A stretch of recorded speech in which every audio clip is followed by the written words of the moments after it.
¿Qué tal? Hola Agustín, ¿cómo te va? Buenas noches. Buenas, buenas. ¿Cómo van? ¿Me Bien, oyen? sí, sí, te oímos Sí, sí, bárbaro. perfecto. Hola Agustín, ¿cómo Bárbaro. estás? ¿Cómo están? ¿Qué Todo tal bien, salió todo todo? bien. Sí, Todo bien, todo bien. hasta Me ahora bastante alegro. bien, sí. Sí, bastante bien. Escúchame, después todo esto va a quedar en la página colgado, ¿no? Sí, Sí, sí. sí, sí, sí, Bárbaro, porque quiero ver sí, las de la mañana que me las perdí. las de temprano. Sí, las de, Sí, sí, la sí, tarde temprano, sí, sí, sí, a sí. partir de las 2.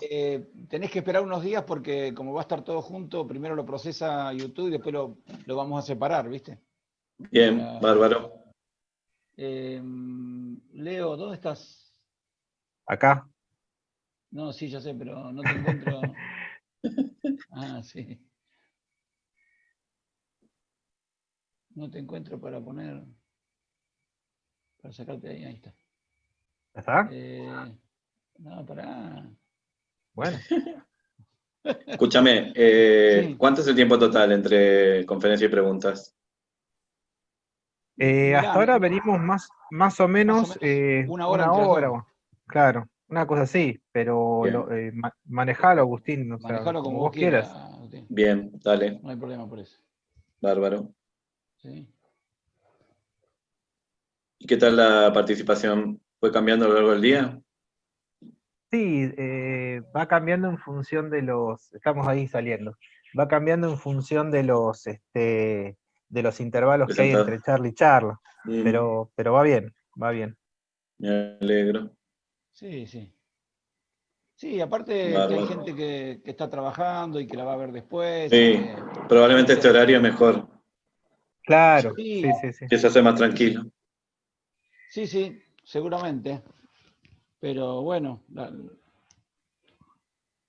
Bueno, hicimos querés que... lo que podíamos, digamos. Sí, le pusieron mucha onda y mucho cariño, así que está bueno eso. Muchas gracias. Todo mérito de Sí, Luis. muchas. Así que, No, sí, claro. ¿qué te iba a decir, Agustín? ¿Vos podés compartir pantalla? Sí, ¿no? Sí, Sí, sí, listo, debería perfecto. funcionar bien. Sí, Sí, sí. sí. Hasta ahora funcionó bárbaro, Agustín. Sí, yo lo que uso, viste, es ese modo de presentación de PPT que te Ujú, deja la barra de herramientas libre, que no te perfecto. salta toda la pantalla. Entonces, Claro, por cualquier cosa, puedo moverme más entre las pantallas sin Excelente. claro. pánico. ¿Querés que podemos iniciar entonces? ¿Te parece? Sí, por mí ¿Eh? sí, ¿eh? No hay problema. ¿Qué hora es? Sí, Justo sí. 8:30. Estamos justo. Así, con Justito. puntualidad Dale, inglesa. dale, dale, no hay Perfecto. problema. Cuando Bueno, digan. esta pequeña charla también se da en vivo, justamente. Esas son las cosas que tiene. Así que vamos a presentar al doctor Agustín Aduris Bravo. Es profesor de enseñanza media y superior en física y doctor en didáctica de las ciencias experimentales. Estudió física, epistemología, perdón, y didáctica de las ciencias naturales experimentales en la Universidad de Buenos Aires y en la Universidad Autónoma de Barcelona y en el King's College London del Reino Unido. Actualmente se desempeña como investigador principal del CONICET y como profesor asociado regular con dedicación exclusiva en el Instituto CEFIEC, que es el Centro de Formación e Investigación en Enseñanza de las Ciencias, de la Universidad de Buenos Aires. Espera que me pare un poquito. Ahí está. Mm, Dio además cursos en numerosos posgrados en el país, en la Universidad Nacional de Córdoba, Universidad Nacional de Comahue, Universidad Nacional de Rosario, en la Universidad Nacional del Litoral, entre otras. En el Instituto CEFIEC dirige el grupo de epistemología, historia y didáctica de las ciencias naturales, un grupo de investigación e innovación dedicado a las contribuciones de las metaciencias a la educación científica. Su línea principal de trabajo es la didáctica de la epistemología para la formación inicial y continuada del profesorado de ciencias de todos los niveles educativos. Es además profesor visitante con continuidad de una decena de universidades en Europa, en España y Grecia, y de América, en Chile y Colombia. Ha trabajado como experto asesor para organismos tales como la Agencia Nacional de Promoción Científica y Tecnológica, el CONICET, la Secretaría de Ciencia y Técnica de la Universidad de Buenos Aires, el Ministerio de Educación de la Nación Argentina, UNESCO, la Organización de Estados Iberoamericanos, la Organización de Estados Americanos, la Federación Uruguaya del Magisterio, la International History, Philosophy and Science Teaching Group y la National Association for Research in Science Teaching. Es autor de más de 400 publicaciones en distintos formatos, entre ellas 88 artículos en revistas con referato. Ha sido director de 7 tesis de doctorado, 3 de maestría y codirector de 2 tesis de doctorado y 2 de maestría. Ha formado o forma parte de los comités científicos de 23 revistas de didáctica de las ciencias. De por sí esto es una pequeña parte de todo lo que ha hecho Agustín. Así que bueno, es un orgullo y un honor también tenerte con nosotros y que podamos compartir este espacio. Muchísimas gracias, Leonardo y Luis, y a todas y todos los organizadores. Muy buenas tardes, casi noches a todas y a todos. Gracias por estar. Un gusto compartir estos espacios con ustedes. Estuve siguiendo un poquito el evento esta tarde. Me parece fantástico.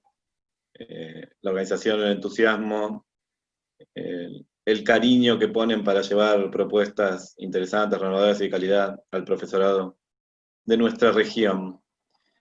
Bueno, Leo, si descompartís, así yo recomparto la mía, comienzo. Uy, espero que esto funcione, me avisan, porfa.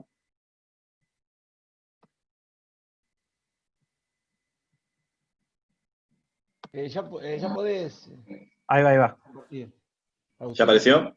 Sí, Está no en apareció, eso. pero digo, ya podés compartir. Sí, sí. Ahí está. Avisen Ahora cuando. Perfecto. Bueno, la idea es charlar un rato sobre epistemología de la física, digamos, epistemología de ciencias naturales aplicada a los modos de hacer de la física, con la esperanza de que esto me ilumine para la mejora de la enseñanza de la física en los distintos niveles educativos.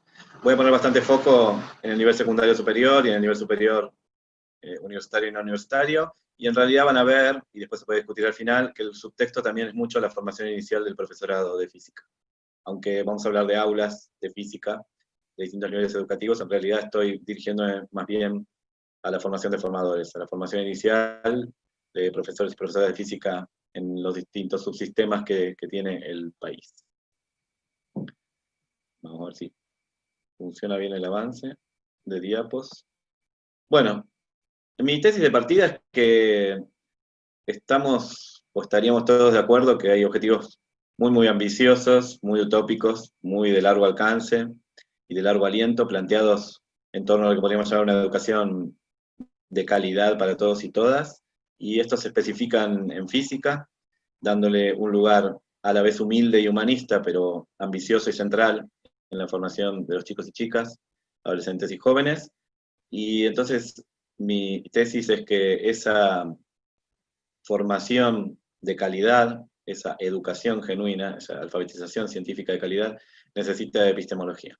Estoy hablando de una enseñanza de la física mucho más epistemológicamente fundamentada que la que estamos acostumbrados usualmente, la que traen los libros de texto, la que el profesorado a veces lleva a las aulas, la que hemos heredado de nuestros padres y abuelos profes de física. En esta tesis me voy a valer, o para esta tesis me voy a valer de una metáfora que plantea Mercedes Izquierdo Américo. Probablemente no es original, no es solo de ella, pero ella plantea con mucha contundencia. Mercedes Izquierdo es una didacta de las ciencias naturales catalana, ya jubilada, pero todavía en actividad. Fue mi directora de tesis doctoral y es muy reconocida en el ámbito iberoamericano. Ella usa la metáfora esta de las pistas, de seguirle las pistas, los pasitos, las huellas, casi como un detective. Buscar esas pistas en la epistemología, en la filosofía de la ciencia, en la reflexión metateórica o metacientífica sobre las ciencias naturales, de modo de que ella nos ilumine esta buena enseñanza de la física. Esta frase es contundente, pero a su vez peliaguda, porque uno puede creer que necesitamos transferencias directas de los modos epistemológicos de hacer en la física, volcados a la ciencia escolar, a la física escolar, e incluso si uno tiene una visión poco robusta, deslavazada, un poco light de lo que sería el quehacer físico, puede trasladar aberraciones epistemológicas al aula, por ejemplo, el tradicional método científico empiro-inductivista, experimentalista, cerrado, directivo y comprobacional, que campea por muchos textos y materiales didácticos de física todavía, lamentablemente. Con esta metáfora de las pistas, me concentro para esta charla de hoy en las pistas que tienen que ver con lo epistémico duro, con generación y validez del conocimiento. Entonces voy a hablar de pensamiento, inferencia y explicación, ¿no? De pensamiento físico, que ese es el título de la conferencia, un poco ambiciosa, por cierto, porque no pretendo capturar ni modelar todas las complejidades y vericuetos del pensamiento de un físico o de una física, con las cuestiones de inferencia, de razonamiento, de búsqueda de conclusiones, y con las cuestiones de explicación o de argumentación, con las cuestiones de dar sentido, de semiosis, de otorgar sentido al mundo a través de la modelización y otros mecanismos explicativos de alto orden o alto vuelo. Entonces, retomando la metáfora de Mercedes de las pistas, las voy a buscar en la interacción virtuosa entre las que yo llamo las tres gracias de Rubens, ¿no? Con el famoso cuadro de Rubens: la epistemología, la historia de la ciencia y la didáctica de las ciencias naturales. Fíjense que acá no pongo epistemología de la física, ni historia de la física, ni didáctica de la física. Voy a buscar las pistas en estas tres disciplinas en el nivel más general, aplicado a las ciencias naturales en su conjunto, que me parece más enriquecedor, más transversal, más formativo, más educativo y más potente. Después voy a hacer alguna mención más a esta idea. Pero sí, voy a enfocar este trío de disciplinas en el pensamiento físico. Y aquí sí me desmarco un poquito de quizás algunas diferencias que tendría con el pensamiento químico y el pensamiento biológico y pensamiento en otras ciencias naturales. Ahí pongo que pretendo comprender y enseñar el pensamiento físico, pero realmente la frase podría ser comprender para enseñar, ¿no? No me interesa tanto comprenderlo desde el punto de vista epistemológico duro, tal cual la epistemología actual lo está pensando, lo está modelizando y lo está publicando, sino una comprensión ya volcada hacia lo didáctico, volcada hacia la enseñanza de la ciencia. Ahora voy a explicar un poco más qué entiendo por esto. Voy a recuperar, combinar y expandir propuestas teóricas variadas, bastante eclécticamente recogidas de la epistemología y de otras disciplinas, después mostraré un poco las fuentes, en torno a lo que voy a llamar aquí, desde el título ya, desde el vamos, los modos de pensamiento de las físicas y los físicos. Muy enfocados, por cierto, en la proposición y la justificación de las ideas físicas. Esto creo que conecta muy bien con la conferencia anterior de Diego, que me gustó muchísimo, me parece muy pertinente y muy en sintonía con lo que yo quiero contar. Me solidarizo mucho con lo dicho y me identifico mucho con lo dicho. Con la idea de proposición, acá estoy haciendo alusión a la producción de las ideas físicas, pero ya cuando tiene una forma final externalizada y son puestas a consideración de la comunidad. Y con la justificación me refiero a los procesos colectivos de validación rigurosa, sistemática de esas ideas. Pero al mismo tiempo que voy recogiendo estas pistas epistemológicas con auxilio de varias disciplinas y varios marcos teóricos, estoy haciendo simultáneamente la transposición didáctica. Estoy tratando de ver todo esto con lente didáctica, con una mirada propia de la enseñanza y aprendizaje. No me importa tanto modelizar la psique de una física o de un físico argentino contemporáneo, sino entender grandes rasgos epistemológicos destacados por varias disciplinas que tienen todo que ver con los ambiciosos objetivos de formación de niños y niñas, adolescentes y jóvenes en el contexto de educación pública gratuita y de calidad, ¿no? El círculo virtuoso, como llamo yo, que vamos a tratar acá de descular, o de mirar, o de analizar un ratito, es este de actuar para entender para actuar. Y en ese sentido es que dije que me identifiqué muchísimo con la conferencia anterior, porque se hizo una pregunta entre el público de por qué no se partía desde una idea de átomo y se introducía el protón y el electrón tempranamente. Y Diego contestaba, no, pero yo prefiero una cosa mucho más simple, mucho más aterrizada en los fenómenos, mucho más manipulativa, mucho más con los pies en el barro del laboratorio de física, del mundo físico. Estoy totalmente de acuerdo con eso. Me parece que primero actuamos en el mundo, actuamos sobre el mundo, intervenimos en el mundo, lo golpeamos al mundo, lo hacemos reactivo al mundo, de modo de entender, y ese entender nos permite actuar. Y aquí se cierra el círculo del horror, ¿no? De hecho, todo eso está teñido de teoría y tiene algo de circularidad y algo de tautología, pero logra salir de ella a través del confronto continuado con el rasgo o el registro empírico, con los hechos del mundo, ¿sí? Se pone siempre a prueba lo que decimos a través de iteraciones sobre el mundo. Entonces, este círculo en realidad es una especie de espiral que va subiendo siempre en complejidad y en robustez y en validez, y eso hace que sepamos cada vez más y mejor sobre el mundo natural. Con, por supuesto, la humildad y las limitaciones del caso, que ustedes saben bien que yo adhiero a una imagen de ciencia humana, por humanos y para humanos, que me parece más formativa y más humanista, y por tanto reconoce que esto es una tarea hecha por seres finitos y falibles, y que entonces es nuestra menos peor aproximación a la comprensión del mundo, nada que ver con un descubrimiento de verdades absolutas e inmutables sobre el mundo natural. En esta especie de círculo que vamos a estar tratando de mirar, averiguo para intervenir, e intervengo para averiguar, ¿sí? Trato de meter la nariz y chusmear y olisquear, porque quiero transformar mis maneras de pensar, decir y hacer en el mundo, pero al mismo tiempo tengo que hacerle algo al mundo para que me responda y poder capturarlo, explicarlo, modelizarlo. Y en este trayecto que le estoy proponiendo, vamos a mirar un poco el lugar de los problemas bien formulados, de los modelos que vamos a usar para responderlos, y las evidencias o pruebas, que es lo central de la charla de hoy, la idea esta de que los modos de pensar físicos tienen que ver todo con el manejo de las evidencias o pruebas. Pongo un ejemplo temprano, porque saben que he tenido siempre una tendencia a presentar primero el marco teórico, como si fuera un paper, ¿no? Y después retrasar la aparición de los ejemplos, y a veces eso es fatídico y desconecta a la gente. Bueno, trato de interpolar ejemplos tempranos. Recordarán este tema del año pasado, el agua alta en Venecia, esas inundaciones periódicas que suelen suceder en el otoño boreal del hemisferio norte, en las cuales cada año sube bastante el agua de la laguna y pone en peligro la ciudad. Las del año pasado fueron particularmente monstruosas y escandalosas, pusieron en peligro el patrimonio histórico, cultural, arquitectónico de Venecia. Se escribió muchísimo sobre el tema y se plantearon algunos intentos de solución bastante precarios o demasiado ambiciosos y sobredimensionados que no llegaron a buen puerto. La idea sería pensar que, en parte, esta inundación periódica de la parte baja de Venecia, la parte más baja de Venecia, es una sella. Sella es una palabra del dialecto suizo del idioma francés, acuñada justamente en torno al movimiento del agua del lago Lemán, el lago que está junto a Ginebra. Es bien conocido, ya desde el siglo XVIII se reconoce esa especie de marejada o de subida abrupta del lago Lemán, que se explica desde el punto de vista físico puro y duro como una gran oscilación del espejo de agua, ¿no? Entonces, lo que digo acá arriba es que estamos pensando, parcialmente al menos, el agua alta de Venecia como una gran sella, como una gran oscilación del espejo de agua de la laguna. Aquí se ve la sella, un modo de oscilación basal, ¿no? Con un único nodo, y se ve como el agua se retira de una de las orillas para luego reaparecer bruscamente. La idea ahí en Suiza era, donde se inundó, se inundará, y si ves el agua que baja, corre porque pronto subirá. Y a su vez digo que la seix es una sopa saliéndose del plato.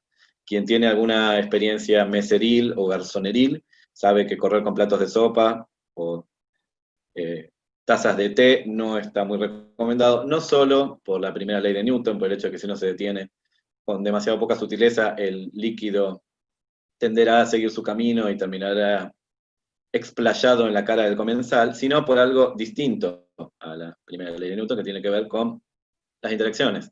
La caminata del mozo, del camarero, del garzón, que induce oscilaciones en el espejo de sopa, y por tanto es una experiencia común, que es imposible llegar a la mesa con un plato de sopa de crema de tomate sin que el plato quede manchado de rojo. Es muy difícil que la sopa no oscile así como la Gran Seix Lemanique aquí y como el agua alta veneciana. Lo interesante es que si yo hago volcarse para atrás, ¿no? Digo que voy a entender el agua alta como una seix y la seix como una sopa, bueno, la sopa también puede ser entendida como agua alta, ¿no? Aquí se cierra el círculo virtuoso. Se ve el parecido de familia entre los tres sistemas y se usa la misma matemática, la misma cobertura matemática para las tres cosas. Por supuesto también que uno puede imaginar el mismo tipo de soluciones. Decía mi JTP recordada de Física 2 en la carrera de Física de la UBA, que si vas a correr con un vasito con café o té en el ómnibus, de esos cafés horribles que te sirven los ómnibus, mejor poner una cucharita adentro, ¿no? El hecho de poner una cucharita, un revolvedor en la taza, inhibe o impide este modo de oscilación y genera ya otros modos menos peligrosos para los comensales y los corredores. Por tanto, una solución a gran escala en estos dos casos sería poner cucharitas o revolvedores gigantescos en los espejos de agua que inhiban estos modos oscilatorios. Bueno, para mí acá está más o menos, de una manera muy simplista, muy de primer orden, muy con los dedos, muy a bote pronto, algo del pensamiento físico. Esta red de analogías en las que se percibe un parecido de familia muy fuerte que me permite usar la misma matemática, el mismo aparato matemático para entender y controlar los tres fenómenos disjuntos. Ahora, pasado este primer ejemplo, formalizo un poco. ¿Dónde voy a buscar estas pistas epistemológicas? ¿Qué epistemología voy a usar? Bueno, algunos recordarán este mapita mío, el pez o el pescado, una especie de visión topológica general de la epistemología del siglo XX, al menos de la anglosajonizante, digamos, con las distintas escuelas, la famosísima del positivismo lógico del Círculo de Viena, aquí la nueva filosofía de ciencia de Kuhn, y aquí opciones modernosas, recientes y actuales, muy vigentes. Bueno, principalmente voy a nutrir de la parte alta del mapa, de la gran familia semanticista, este enfoque sobre la ciencia que busca interesarse por el sentido, el significado, la función, el contexto, el contenido, la explicación, la argumentación. En particular, dentro de esa enorme familia semanticista que arranca en los tempranos años 50, pero me interesa más a partir de los años 70, me enfoco en la llamada concepción semántica de las teorías científicas, que mira las teorías físicas como grandes conjuntos de modelos bien trabados entre sí. Un cambio de foco fundamental en el siglo XX, en el último cuarto del siglo XX, que deja de tener tanto morbo por el aparato teórico, la estructura teórica, esa lingüística bien trabada, deductiva, axiomática, legaliforme, tan dura, y más bien pone ahora el énfasis en los modelos, su función, su naturaleza y su interacción. A pesar de que me enfoco ahí principalmente, que es lo que más me interesa y he trabajado bastante, por supuesto voy a atender a otras epistemologías o filosofías de la ciencia.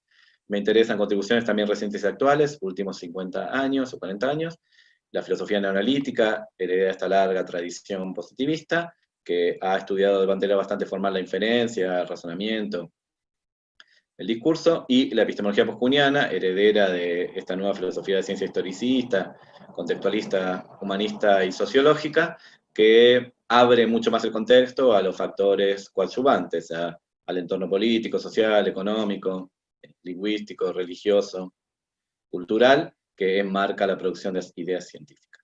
Y además, para no ser menos, bueno, voy a agarrar un poquito más atrás en el tiempo, reconociendo que ya en los años 50 y sobre todo en la década del 60 hubo aportes bien relevantes de estas dos formas de epistemología, opuestas entre sí, enemigas, archienemigas, irreconciliables. La concepción heredera directa del positivismo lógico del Círculo de Viena, que trabajó muchísimo en la noción de explicación y rescató de hecho formulaciones de Charles Sanders Peirce, aquí a fines del siglo XIX, que lo voy a usar, y la nueva filosofía de ciencia con su interés por el convencimiento, la retórica, la persuasión, el diálogo, lo dialógico. Me parece también una contribución interesante y valiosa. ¿Qué quiero decir con modo de pensamiento físico? Bueno, voy a hablar de pensar como averiguar, digamos. Me gusta mucho este verbo, que es un verbo bastante sui generis en castellano, con poca traducción a otros idiomas. En inglés se dice find out, ¿no? Pero generalmente averiguar tiene algo más de inquisitorio, de compulsivo, de ilegal, de furtivo, urgente, que no tiene el find out, que es más es descubrir, descular, llegar a correr un velo, ¿no? Entonces, averiguar en este sentido de modo de pensamiento físico sería inquirir, indagar, hacerse preguntas, hacerse respuestas, meter la nariz donde no nos llaman, preguntar, explorar e investigar para descubrir la verdad acerca de un asunto. Esta es una definición libresca, de hecho es diccionaril, es una adaptación de la definición ortodoxa de la RAE, en la que, por supuesto, me parece espantosa la parte de la verdad, ¿no? No llegamos a la verdad del asunto, llegamos a un buen modelo satisfactorio del asunto. Sacando ese blooper esencialista, positivista duro, la definición me parece que aguanta, que es bien pertinente. Me sitúo entonces en una tradición intelectual muy larga, que arranca con Crombie, en segunda mitad del siglo XX, termina con Hacking, último cuarto del siglo XX, este hombre australiano y este canadiense, que miran esta cuestión de los modos de pensamiento de las ciencias naturales occidentales desde antiguo, desde la Grecia clásica hasta hoy. Ellos llaman a eso find out, ¿sí? Los modos de find out, los modos de averiguar, los estudian con muchísimo detalle, me voy a nutrir de ellos. Aunque el foco de Crombie y de Hacking es mucho más macro, es mucho más comunitario, mucho más sociohistórico, mucho más de grandes estilos de pensamiento, y yo me voy a concentrar en algo más específico. Voy a definir más o menos estos modos de pensamiento físico como conjuntos organizados de inferencias y argumentaciones científicas o físicas, colectivos, no con el pensamiento individual, me voy a quedar con las redes colectivas de trabajo, históricamente situados en su contexto, que permiten actuar sobre el mundo para resolver problemas a través del entender. O sea, dar comprensión y entendimiento sobre el mundo dirigido a la resolución de problemas. Voy a usar un poquito de Hacking, pero apenas como para una pincelada de qué entiendo por modo de pensamiento físico. estas maneras coordinadas de pensar, decir y hacer, muy sui generis, con mucha personalidad propia, muy características del colectivo de físicos y físicas, que uno tiene que aprender a través de enculturarse en esa comunidad. Tiene que ser enculturado, introducido específicamente a través de procesos de enseñanza y aprendizaje explícitos en estos modos de pensar. No son naturales, son artificiosos, son antinaturales, son entrópicos, digámoslo así, son costosos, y tenemos que ser enseñados en estos modos. Esta diapo con esta cita de Hacking me interesa por lo que es subrayado, porque estilo para él es como canon o estándar o modelo. Estas palabras me gustan a mí, me parecen tan buenas. Estoy tratando de buscar los cánones de pensamiento, de objetividad, de rigor, de método, propios de la física, los estándares validados por la comunidad, los modelos a seguir cuando uno se encultura como futuro físico o física, profesor de física, ¿sí? Y la siguiente cita de Hacking me interesa por lo que va después de estilo, o modo, o canon, o modelo. Él habla de estilos de argumentación, o de indagación, o de averiguación. Entonces me interesa también esta variedad de sustantivos que él plantea. Me interesa argumentar, indagar, averiguar. En estos procesos, son los de seguir paso a paso, organizar metodológicamente, adecuar medios afines, controlar el rigor, comunicar, estos procesos, los de meter la nariz, trabajar con pruebas o evidencias, y estos procesos, los de dialogar, validar colectivamente, presentar evidencias en favor, tratar de convencer y persuadir a los otros. Esta frase de él es muy simpática, por eso ni siquiera la traduje. Él dice, el gran proyecto que él se propone en estos textos, heredado de Crombie, de su antecesor Crombie, es cómo la humanidad averiguó cómo averiguar. O sea, como los 24 siglos de ciencia estándar, digamos, si uno piensa en el origen de la ciencia en la antigua Grecia, en la Grecia clásica, nos llevaron para averiguar cómo se tiene que averiguar. O sea, para crear modos de averiguación, modos de indagación, modos de pensamiento, modos de investigación súper refinados que nos hacen entender hoy que las ciencias naturales, y dentro de ellas la física, son la menos peor manera que tenemos de comprender e intervenir el mundo natural con gran alcance.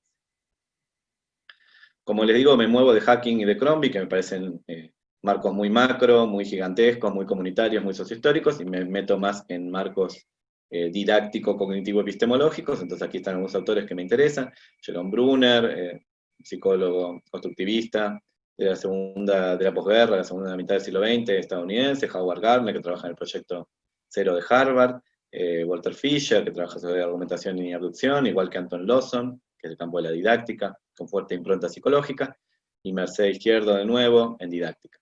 Son autores mucho más nuevos, salvo Brunner, digamos, que ya tiene sus años, y todos en la intersección no vacía y rica y fructífera entre epistemología y didáctica. O sea que aquí ya introduzco la mirada educativa fuertemente y me aparto de la epistemología pura y dura, de la visión más psicológica.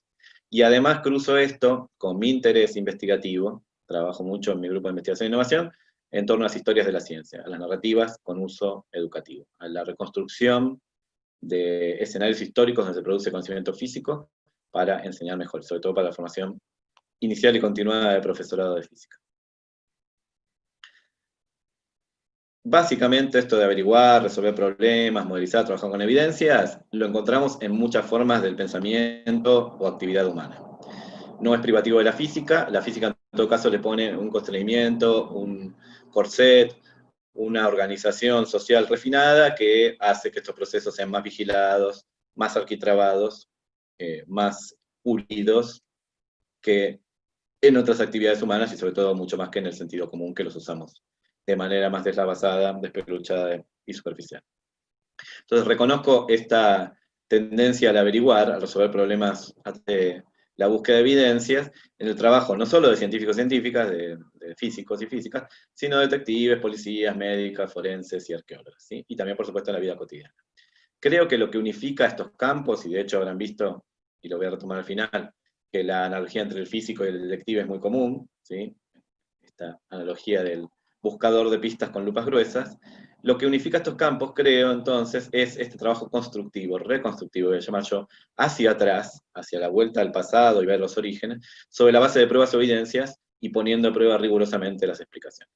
Ustedes dirán que en la vida cotidiana el rigor es bajo, sí, efectivamente, el umbral de satisfacción es muy bajito, nos conformamos con las primeras explicaciones que más o menos ajustan el campo empírico, ese umbral de satisfacción se pone más alto, más difícil, más sofisticado en estas otras actividades, ¿no? En la más alta de todas serían la ciencia, además hay procesos de validación colectiva muy complejos que terminan con las evaluaciones de pares, por ejemplo, para poder publicar. Aquí, bueno, puse pruebas o evidencias, ahora voy a hablar siempre de evidencias, pero saben que a mucha gente eso no le encanta porque la palabra evidencia es un anglicismo, una traducción muy burda de evidence en inglés, la palabra más correcta se prueba, pero bueno, como evidencia es muy usada en el campo forénsico y detectivesco, me interesa conservar la palabra, ¿sí? Las evidencias, voy a decir algo difícil teórico, son índices persianos, ¿sí? Peirce aparece acá, Charles Sanders Peirce, semiotista o lógico estadounidense de fines del siglo XIX, principios del siglo XX, una vasta obra muy compleja y muy rica, trabajó mucho la abducción, por eso lo quiero mucho, y lo leo mucho y me sirve mucho.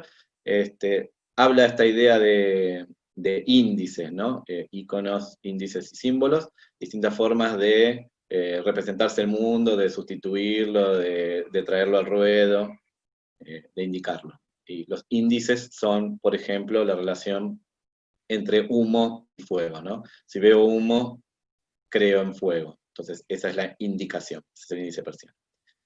Voy entonces a dar un ejemplo de esto. Para mí, no para mí, para otras gentes también, pero yo me sumo a esta línea teórica y adhiero completamente.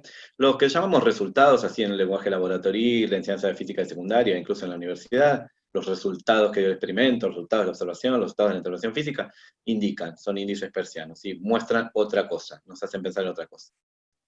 La parte lleva al todo, el caso lleva a la regla. Tenemos este ejemplo que alguna vez conté, aunque es bastante estreno, por cierto, el Brockengespenst, el espíritu del Brocken. Brocken es la montaña más alta del norte de Alemania, con unos 1400 metros de alta, así que es un montículo pequeñito, un monte de basura para nosotros, en el Harz, en la sierra de Harz, en Sajonia-Anhalt, en el centro norte de Alemania. Bueno, ese lugar es el lugar donde se supone que se reúnen los demonios y espíritus en la noche de Santa Walpurga, ¿sí? La Walpurgisnacht. Se supone que se reúnen ahí. Bueno, aquí se ven unos escaladores que parece que estuvieran en el Everest, en el Himalaya, y están a 800 metros de altura, como que demasiado atrezzo llevan, que ven el Brockengespenst, este monstruoso ser que los amenaza. Bueno, por supuesto, la leyenda gótica se alimenta de todo el clima romántico, ¿no? Una noche neblinosa y oscura, los paseantes solos y perdidos por la montaña y la aparición del espectro monstruoso. Visto 150 años después, esto deja de darle miedo a nadie, y uno tiene una foto de la revista Life espectacular del Brockengespenst, ¿sí? Y empieza a intuir que esto de monstruo mitológico, asustador de caminantes, tiene poco, y que en realidad es un fenómeno físico bastante fácilmente identificable.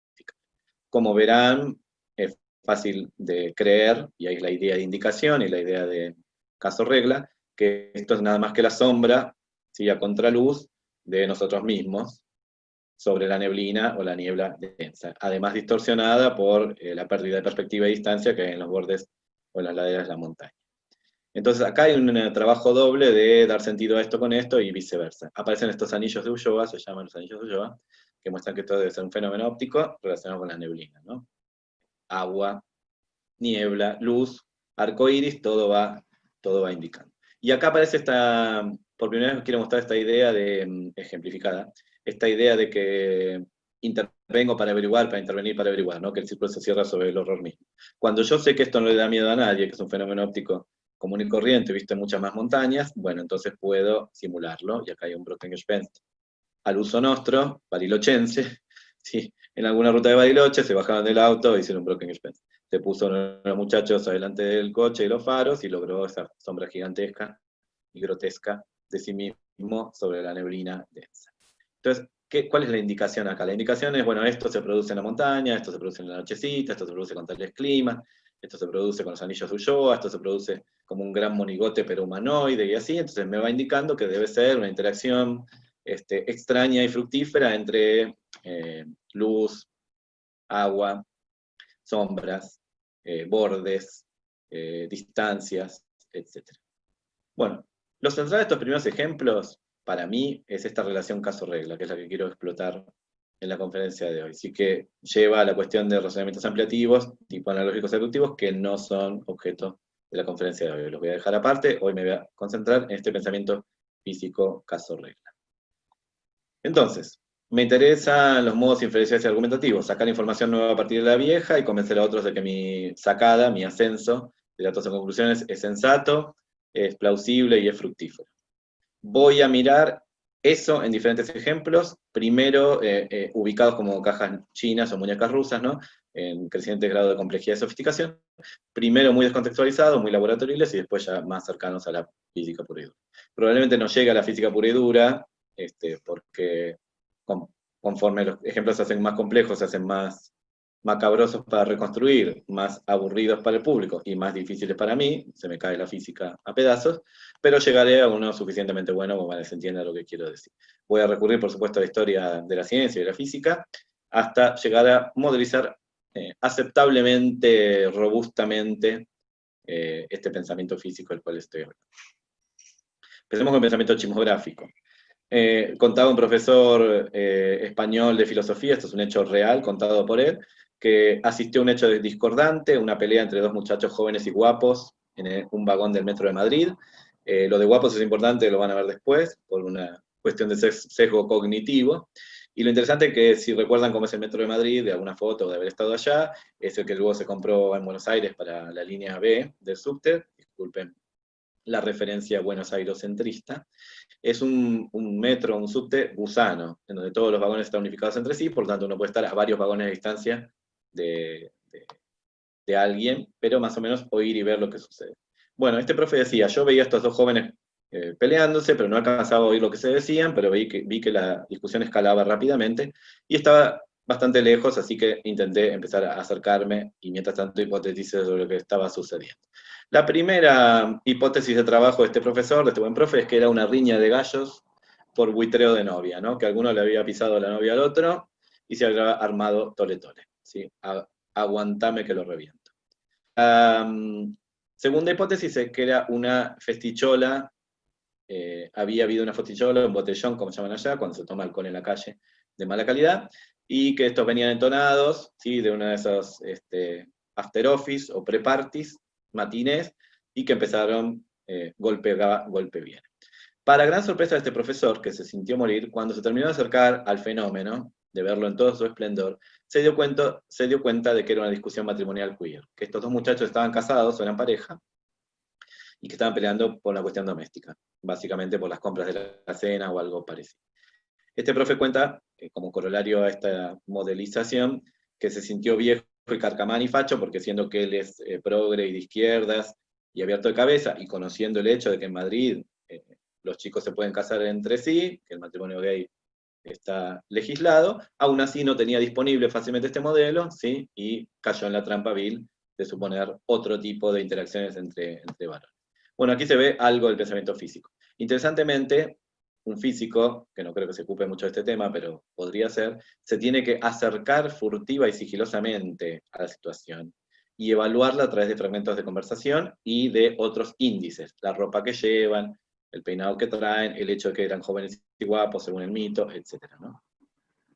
Pasemos a ver un ejemplo diagnóstico, pensamiento diagnóstico. Por supuesto que acá podemos recurrir a la vida real, pero interesantemente tenemos también series médicas de súper buena calidad, muy atractivas, con retóricas espectaculares, súper bien hechas, con muy buenos guiones.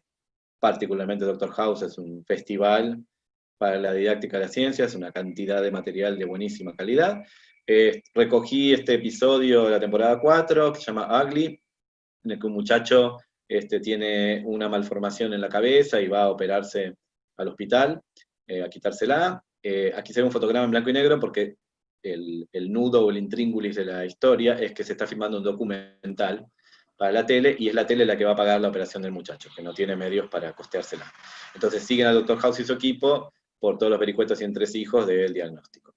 Al chico le da un soponcio justo antes de la operación, por lo cual la operación tiene que ser suspendida. Entonces empieza la larga caza diagnóstica, la indagación, que es una palabra del campo de la caza, de la cacería, tiene que ver con la caza de jabalíes. Entonces se proponen 3 hipótesis diagnósticas, ¿sí? Y aquí vemos el pensamiento físico de nuevo en todo su esplendor, bueno, en este caso es médico, ¿no? El doctor Taub, que era que era bastante mayor que los compañeros, un cirujano plástico retirado y huido, que ahora quería trabajar para House, supone que el tema tiene todo que ver con la malformación y la cabeza del chico, que es presión intracraneal elevada, ¿sí? Y así persiste en esa explicación hasta que House lo convence de que no. El propio Dr. House está completamente equivocado a lo largo del capítulo y pone en peligro la vida del joven un par de veces. Cree que el jovenzuelo tiene una enfermedad muy rara, artritis idiopática juvenil.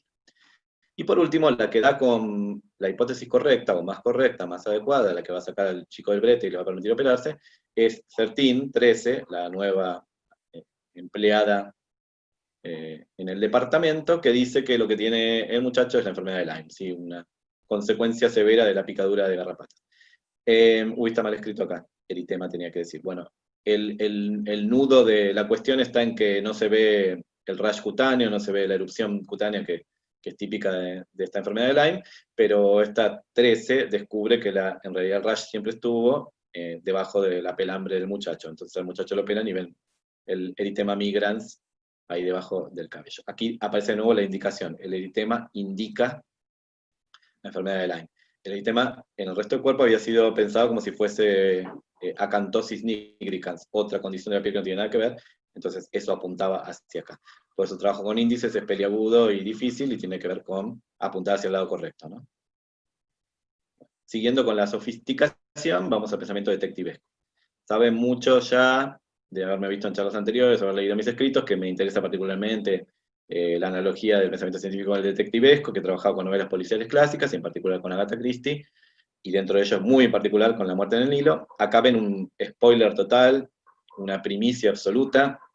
Este es un fotograma de la tercera y más fastuosa versión de La muerte en el Nilo, película que se va a estrenar aparentemente ahora en octubre de este año, esta de Kenneth Branagh, la tercera versión de La muerte en el Nilo, y aquí se ve, bueno, la multimillonaria Lynette Ridgway Doyle y su marido trepador Simon. Esta es Gal Gadot, la actriz que va a ser o que está haciendo de Lynette. Bueno, básicamente la trama se articula sobre demostrar que el que parece que no fue, fue. Sí, estoy spoileando bastante. Entonces, los razonamientos son razonamientos abductivos que se pueden reconstruir de alguna manera como falacias de afirmación de consecuente, como razonamientos inválidos, pero que contextualizados y hechos zoom, telescópicos, son correctos, son válidos desde el punto de vista de la lógica ampliada actual. Sin embargo, vistos desde la lógica tradicional aristotélica dura, de la álgebra de Boole, pues son incorrectos. Entonces dice algo así, como si Simon hubiera corrido descalzo por la pasarela de madera del buque, se habrían podido oír pasitos furtivos, si hubiera estado alguien despierto y escuchando tras la puerta, haciendo lo que no correspondía. Se conoce que se han oído pasitos furtivos en la planchada, una de las pasajeras cuenta esto en los interrogatorios que organiza Poirot. Luego, es interesante pensar que Simon corrió descalzo por la pasarela. Debo decir, por supuesto, que no me permite la abducción como deducción reversa o como falacia de afirmación de consecuente, poner aquí Simon, ¿no? Es interesante pensar que alguien corrió descalzo por la pasarela. Después, ese alguien será Simon porque voy a enlazar varios razonamientos abductivos y dar foco con el único intersección no vacío, el mínimo común múltiplo de esos razonamientos abductivos. Bueno, ya aquí hemos subido un pasito más en el nivel de sofisticación, desde el sentido común y desde el razonamiento diagnóstico al razonamiento detectivesco. Vamos a mirarlo ahora en la arqueología, el pensamiento arqueológico, modelizando una famosa OPART, Out of Place Artifact, que es un artefacto fuera de lugar, que es una categoría de la pseudociencia, mistificación y chantología, o de la conspiranoia y el pensamiento mágico, para hablar de un montón de artefactos o de hallazgos arqueológicos que parecen incongruos en su lugar y que ameritan una catarata de interpretaciones mitopoéticas escandalosas que en general involucran alienígenas ancestrales o intervención de entes sagrados. Bueno, el aparatejo que les voy a mostrar es la vasija de Ctesifón. Ctesifón es una ciudad cerca de Bagdad, una antigua ciudad cerca del actual Bagdad. En Irak, esta es la vasija de Ctesifón. 3 objetos que se encontraron juntos pero no revueltos. Una varillita de hierro, un cilindro de cobre y una vasija contenedor de arcilla. Esto no es muy alto, tendrá 16 centímetros de alto, ¿sí? Unos 9 de circunferencia el contenedor. Bueno, la vasija de Ctesifón fue incorrecta y escandalosamente interpretada en su momento por un arqueólogo austríaco alemán que se llamaba Koenig, en la década del 20 del siglo XX, como una batería de Bagdad. Hablaban que esto era una batería eléctrica, una pila, ¿no? Se llama la traducción batería, una pila que se podía poner en batería, supuestamente para generar pequeñas corrientes para hacer, por ejemplo, cobertura de ola por galvanoplastia, ¿no? O pequeñas corrientes para relajar la musculatura, ¿sí? Para electropuntura y masaje, o bien corrientes para galvanoplastia. Por supuesto que esto no se sostiene desde el punto de vista físico, ni arqueológico, ni de ningún otro, ni químico. Fue rápidamente desestimada esta idea en el campo académico, pero sin embargo persistió en el campo pseudocientífico, al punto que hay infinitas páginas web que dicen esto y documentales completos dedicados a la tontería de que en este momento, ellos creían que más o menos esto era del siglo II o III después de Cristo, había conocimiento eléctrico refinado, los principios que contó Diego en su conferencia, y que con eso se hacía algo en el mundo, ¿no? Bueno, no costó mucho dar con una interpretación mucho más... bueno, aquí está el intento de batería, ¿no? Se nota que este es el contenedor del electrolito, esta es la varilla metálica, que va a intercambiar iones, y este es el contenedor neutro, ¿sí?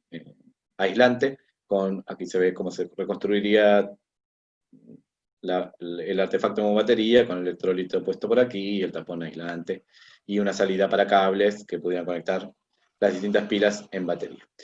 Bueno, finalmente no es complicado darle una nueva interpretación mucho más arqueológica y más sensata, decir que esto es un portarrollos sasánida, ¿no? Un portarrollos para pergamino o papiro, para escritos sagrados o políticos importantes, guardado en un contenedor. Solo que acá en el tapón estaría la varillita esta, de modo que cuando yo saco el pergamino o el papiro ya está enrollado y listo para desenrollar, ¿sí? Acá dice sasánida porque la idea también es que hay una reubicación temporal, como 2 o 3 siglos después, ¿no? Que además está equivocada la datación original de la vasija.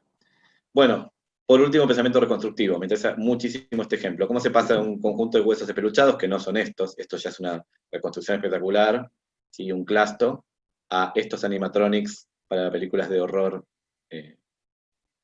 cretácico?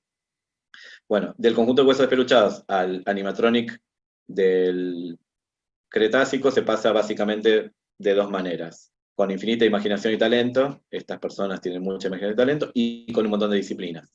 Necesito saber de biomecánica, de paleoclima, de biología evolutiva, de genética, de pelambres de los bichos, de regulación de la temperatura, de dieta, de vegetación, de edafología, de un montón de disciplinas del campo de ciencias biológicas y de otros, químicas y físicas, geológicas y atmosféricas también, para poner coto o constreñimiento, ligaduras a las posibles formas de construir el bicho, que siguen siendo n grande. Tengo muchas formas de construir estos huesos despeluchados en este bicho encantador, ¿sí?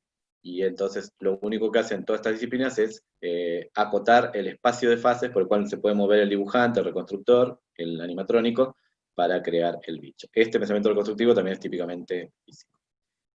Llegamos entonces ahora a la física pura y dura, aunque los 2 ejemplos debo confesar que están en el borde o en el margen, uno es de física con biología y el otro es de física con química. Ya en el siglo XIX se ve esta idea de que la célula eucarionte está rodeada de grasa, ¿no? de una película jabonosa o grasa. Y se empiezan a investigar distintos modelos de reconstrucción de esa película, la membrana celular, ¿no? Aquí tenemos en los años 20 es el famoso modelo de Gorter y Grandel, de la bicapa lipídica, está en sanguchito, que tanto hemos visto en la escuela, y la ayuda de físicos de la época, de hecho se había planteado esto en el siglo XIX, pero se terminó de hacer en el siglo XX, con la inteligencia física, ¿no? Con el modo de pensar físico, que es bastante topadora. No tiene la sutileza y el entresijo y el jugo del pensamiento biológico, el reposo del pensamiento biológico, tiene la topadora y la burdez del pensamiento físico, que además es genial y brillante, ¿no? Que estos se quedan trabados acá pensando cómo mirar esto con un ultramicroscopio, entonces saber qué, y viene el físico en 5 minutos y dice, no, pero hagámoslo así. Así usualmente involucra romper cosas que les encanta a los físicos y físicas. Entonces básicamente destruir glóbulos rojos, eritrocitos, para extraer la parte grasa exterior. Se usan eritrocitos porque son células bien simplistas, casi no les queda nada adentro, o rezagos celulares, para que no me maten los biólogos. Y se extiende, como ven ahí, esa película grasa u oleosa sobre agua, hasta que se supone que ya tiene una molécula o una unidad de profundidad. Por métodos ópticos se calcula el volumen de la célula que acabo de destruir, y por tanto la superficie, y se compara la superficie. Y, horror y casualidad, da que la superficie de la mancha es el doble de la superficie estimada ópticamente para la célula. Entonces, evidencia en favor que otorga plausibilidad a mi bicapa lipídica. Mucha profesora o profesor de física por ahí que nos está mirando podría decir, bueno, acá demostré, como vi la ratio, esto es el doble de esto otro, entonces seguro que es una bicapa lipídica. No, no demostré, y ahora les voy a mostrar. Mientras tanto, mientras pasaba esto, que los físicos piolas ayudaban a los biólogos trabados, la biología seguía por su camino. Entiendo que la membrana esta celular es mucho más compleja y que tiene un montón de cosas más. Entonces aparece este modelo de sanguchito de Dobson y Daniel, y con proteínas y más cosas, ¿no? Pero la física no se rendía, el Vengador enmascarado seguía, entonces se repetían con más sofisticación estos experimentos. Diego en su conferencia mostró a veces series de experimentos, por ejemplo estas para determinar la potencia de a la tantos en las fórmulas electromagnéticas, en los cuales los físicos no cesan ni cejan y continúan y las hacen cada vez más sofisticados y por métodos cada vez más diferentes. Bueno, esto sucedió aquí también. No se quedaron tranquilos con la versión de Gorter y Grendel del 25, dos versiones más que dieron resultados bastante espeluznantes. Esta de monocapa lipídica y esta de 1.3 capa lipídica, ¿sí? Evidentemente acá estamos mostrando que las nuevas técnicas para hacerlo no eran muy buenas, estas eran mucho mejores, y acá estamos mostrando algo parecido a esto, que la estructura es mucho más complicada que solo una bicapa sencillita donde hay total biyección entre el para arriba y el para abajo. Bueno, aquí este ejemplo a mí me gusta mucho porque, siendo de biología celular, muestra el auxilio pronto de un físico con su pensamiento bien generado en comunidad, ¿no? Esta enculturación física. Creo que muchos profes que están viéndonos se van a sentir identificados con este tipo de pensamiento, ¿no? Así que supuestamente queremos inculcar en nuestros estudiantes de secundaria. Bueno, llegamos ya casi a la física pura y dura, una situación que trabaja como la física de verdad, un problema a resolver, algo para averiguar, con modos muy sofisticados y regulados para resolverlo, estos que son modos comunitarios, consensuales, artificiosos, que por supuesto tienen alta creatividad inventiva. La idea es llegar a soluciones hipotéticas o inferenciales, explicativas, que admiten ser mejoradas. Se pone mucho peso y mucho morbo en la puesta a prueba rigurosa de esas soluciones, que no necesariamente es experimental, hay muchas formas de ponerlas a prueba, y aparece la idea del trabajo colectivo, de la comunicación y del encuadre social. Todo esto es un gran resumen de lo que les conté. Entonces ahora estamos arrimando el bochín. Acá digo casi como la física, porque en realidad, estrictamente hablando, de física, es laboratorio de física. Hay un fenómeno también así de estos mitopoéticos y televisionológicos, de History Channel, Discovery Channel, no tan conocido en Argentina, que se llama Luces de Marfa. Marfa es una localidad pequeña en el sudoeste de Texas, en el desierto, relativamente cerca de la frontera con México, en el estado de Texas, en Estados Unidos, y ahí aparecen estas famosas luces de Marfa que tienen copyright y que se venden a todo el planeta. Hay filas y filas de observadores de luces de Marfa, y hay todo un marketing alrededor con merchandising asociado. Es un fenómeno bastante sobredimensionado porque es raro de ver, no es demasiado espectacular, pero se ha inflado de modo tal que hay festival anual de Marfa y hay plataforma de visionamiento de luces de Marfa oficial para la cual hay que pagar una cuota de esto. Estas son unas pocas fotos más o menos serias que encontré en la web sobre el fenómeno, porque la mayor parte son trucadas o son recreaciones artísticas. Hay pocas fotos genuinas, esta es una de ellas. Acá se ve el horizonte a lo lejos desde la plataforma de visionamiento y algunos fenómenos ópticos, un rayo, la contaminación lumínica o la polución lumínica, una antena de televisión, y aquí efectivamente las luces de Marfa, que es una especie de luces irisadas, globulares, estiradas a lo largo. ¿Sí? Bueno, los patentadores de las luces de Marfa, se supone que las luces de Marfa fueron vistas o reportadas por primera vez en el último cuarto del siglo XIX, pero desde entonces están de moda y cada vez más adeptos tienen. Hay medio contradicción en la información disponible sobre si es un fenómeno bastante usual, o sea que si vas y pagas las vas a ver, o si es bastante raro a lo largo del año. ¿Sí? Eso es importante para el tipo de explicación que vamos a dar después. Bueno, las explicaciones corrientes que nos dan los dueños de las luces de Marfa, los que nos van a cobrar, son o que son ovnis, y eso conecta directo con el fenómeno del Uritorco, porque son mismo tipo de luces, con mismo irisado, mismo movimiento, misma súbita aparición-desaparición, o son fuegos fatuos, ¿sí? Will o the Wisp, este demonio del bosque o de la selva que guiaba a los caminantes hacia el abismo, o son almas en pena de los conquistadores españoles, con la lucha ahí acérrima entre el Imperio Español y luego México, los Estados Unidos por esos terrenos, o también, por supuesto, hay una explicación autóctona de pueblos originarios que creo que se llaman Chinati, si no me equivoco, la etnia que estaba en esa zona y que tiene su propia explicación. Bueno, por supuesto, si creemos que esto amerita una explicación un poco más seria que estas 4 que les propongo acá, que además puede tener como subproducto interesante y deseable desenmascarar todo el merchandising y el marketing alrededor del Uritorco, que sería nuestro Marfa local, entonces necesito hurgar en las ciencias naturales. Aquí les muestro algunas de las explicaciones científicas naturales que han sido propuestas. Aquí la propuesta es una propuesta teórica, de caso-regla. Esto debe ser un caso de esta regla. Todavía con poco campo, con poca intervención experimental. Deflagraciones de gases varias, desde que hay tuberías de gas natural rotas por ahí, otros tipos de explosiones, hasta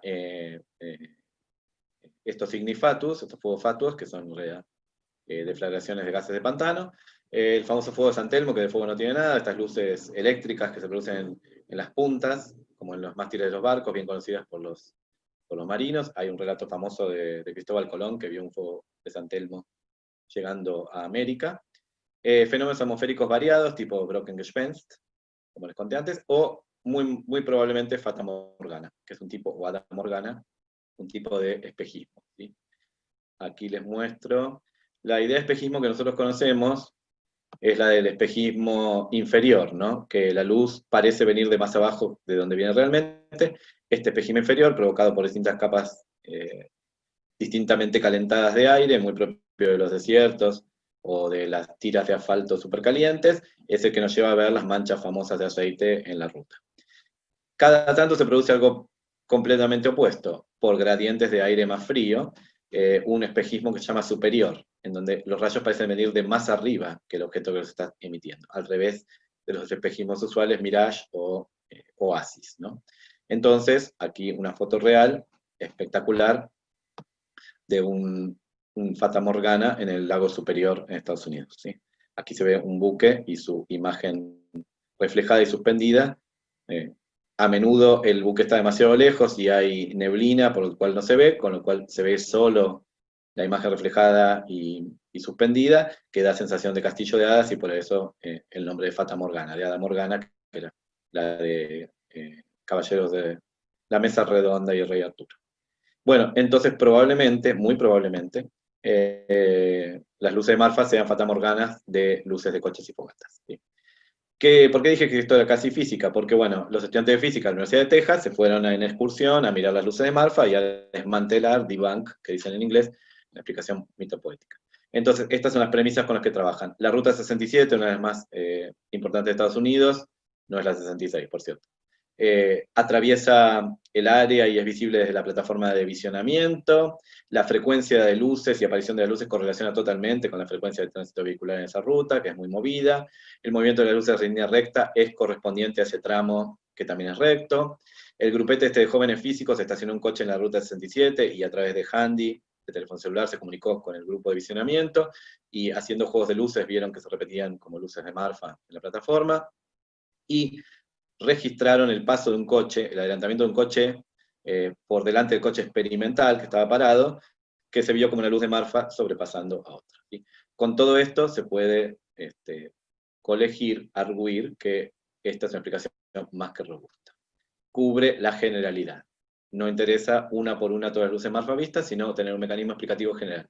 Deben de ser reflexiones atmosféricas extrañas de luces comunes y corrientes.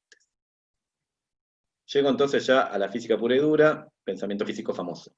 Dice un material didáctico bien conocido sobre el átomo de Rutherford, ¿sí? Del átomo planetario, que Rutherford echó abajo el modelo de Thomson con su experimento de la hojita de oro, ¿sí?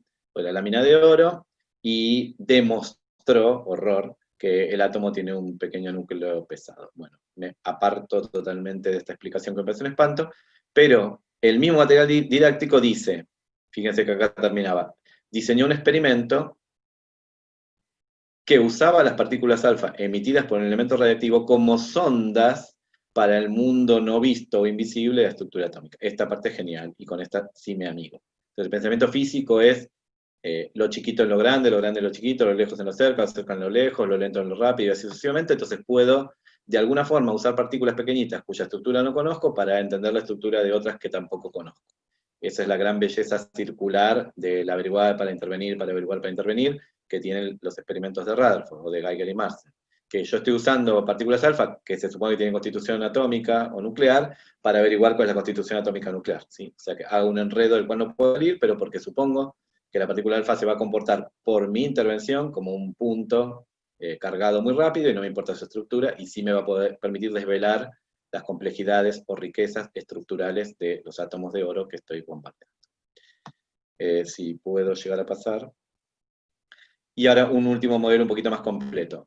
Thomas Graham, un escocés del siglo XIX, nacido casi con el siglo, es el autor de las leyes de difusión de los gases. Se interesó por la efusión de los gases que se salían de los frascos, de las cubas neumáticas de fines del siglo XVIII, de Priestley y todos estos personajes que trabajaban con gases. Entonces se interesó por esta cuestión de cómo en algunos envases los gases se terminan saliendo por pequeñas fisuras o grietas, y se inspiró en un químico alemán muy famoso, de Breiner, ¿se acuerdan de él? El de las tríadas, el de la tabla periódica, que hablaba de esto, del helio se salía rápido de las botellas que tenían microfracturas, ¿no? Mirando esto con mucho detalle, con mucha inteligencia, igual que en el caso de los glóbulos rojos turmizados, logró formular relaciones formales, que las publicó a partir de 1829, entre las densidades, después se dio cuenta que lo importante era la masa molar, de distintos gases y sus velocidades de difusión, cómo se intercambian entre ellos o con aire, cómo se mezclan y cómo escapan por agujeritos al vacío o se salen de frascos. Interesantemente, y esto se parece bastante a lo que contó Diego en sus experimentos clásicos del siglo XIX, no los de él, sino los de los físicos, él no estaba para ese entonces, ¿sí? El tipo en lugar de medir velocidades de gases, que es sumamente difícil, puede medir, por supuesto, tiempos de vaciamiento, que es lo que hizo, que es más fácil, pero también puede medir directamente en rasados visuales, mucho más fácil aún. Con un dispositivo súper inteligente, trabajó con razones de vaciamiento, ¿sí? O de difusión cruzada de gases. Lo que sale de un gas de un tubo es llenado por aire, y entonces veo si es más rápido llenado con aire que la salida del gas del tubo, o viceversa, para ver cuál es más denso que el otro, cuál es más molarmente pesado que el otro. Y indirectamente, por tanto, cuál es molecularmente más pesado que el otro, ¿no? Por supuesto. Entonces acá está el bello dispositivo de Thomas Graham. Hay aquí agua y aquí aire. Se inyecta hidrógeno o cualquier gas adentro de este dispositivo sencillo. Arriba hay un tapón de estuco o de yeso que es muy permeable. Entonces se permite que el gas que yo metí, el hidrógeno y el aire se difundan por esa membrana permeable, y uno ve entonces si el agua sube o baja, para ver cuál es más rápido los dos procesos, si la entrada del aire o la salida del hidrógeno. Y entonces ve a través de la presión atmosférica y el movimiento del agua, qué sucede con eso. Ahora, el panorama más completo del pensamiento físico, que tiene en cuenta los últimos renglones de mi diapositiva, que son los que excluí para hoy, que no voy a tratar mucho, el contexto, la comunalidad, la comunicación, es que este señor, difundiendo un montón de mezclas de gases diversas para mirar con más detalle su ley y ponerle números y poder publicarla, identificó los coloides, ¿sí? Como la tinta china famosa, de la que tanto nos cuentan. Entonces vio que no todo lo que parecían soluciones de algo en gas eran soluciones estrictamente, sino algo distinto. Llamó a eso coloide y lo trabajó con bastante detalle, y de hecho fue el mítico fundador de la química del coloide. Creó diferentes tipos de membranas para permitir este trasvase o esta difusión de gases, y inventó todas estas membranas dializadoras, que son los prototatarabuelos de un montón de membranas que se usan en química industrial y en medicina, ¿no? Para la diálisis. Y también, por supuesto, sentó unas bases muy rudimentarias esquemáticas de lo que sería después una técnica súper sofisticada de cara para enriquecer uranio para las bombas nucleares en el proyecto Manhattan, ¿sí? A través de difundir el uranio gaseoso, se logra separar los distintos isótopos y usar los que conviene para las bombas y bueno, para usos pacíficos también. Bueno, concluyo con esto. ¿Cuáles son los valores de lo que conté para la enseñanza de física? Conocer modos de pensamiento físico, para mí, permite entender mejor el contenido duro de la física. Aquí un ejemplo un poco extraño. Siempre se nos ha dicho en física 2, sería de la facultad, en física de ondas en la escuela, que el sonido se comporta como la luz, con las salvedades de que la onda es distinta y es mucho más grande, ¿no? Distinta en su mecánica y mucho más grande. Pero después, con eso se sigue, como corolario, que hay entonces los mismos fenómenos propios de la luz en el sonido. Reflexión, refracción, difracción, interferencia. Pero después no se nos dan muchos ejemplos. Y no solo no se nos dan los ejemplos, sino no se nos habilita a pensar con esos ejemplos. Entonces, varios libros de física modernosos estadounidenses te dicen, bueno, si una banda viene tocando por una calle y yo estoy escondido a la vuelta, ¿qué es lo primero que oigo? ¿Oigo acá el flautín, que es agudo, o oigo el tambor o el timbal, que es grave? Bueno, muestra el dibujito muy burdamente que lo que primero que oigo es el timbal, que las longitudes de onda largas, enormes, son más adecuadas para ser difractadas por estos tamaños, estas esquinas, estos bordes, estos anchos de calle, que por tanto voy a oír primero la percusión antes que los vientos más agudos. Esto también da cuenta de que en una sala de concierto desde afuera se escuchan más los tambores y timbales, los instrumentos graves, que los agudos, ¿sí? Porque tienen más oportunidad de torcerse en esquinas, rincones, ventanas, ventiletes, tragaluces y tubos. El segundo valor tiene que ver con que conocer estos modos de pensamiento físico permite justificar lo que uno dice desde el punto de vista físico, o sea, seguir el camino laborioso de elaboración del argumento. Yo digo esto porque esto, porque esto, porque esto y porque esto, y además examinar críticamente justificaciones de los otros. No, pero para, decímelo bien, ¿cómo es esto? ¿Cómo son los pasos para llegar a esto? ¿Por qué me decís que esto es así? ¿Por qué me decís que la coalta es una sèche Venetic? ¿O por qué me decís que el Brocken-Gespenst es un monigote de sombra contra luz? ¿Sí? Entonces, eso es para mí fundamental para la investigación científica de calidad. Que los chicos y chicas queden empoderados para analizar críticamente otras justificaciones, además de ser rigurosos en su propia justificación.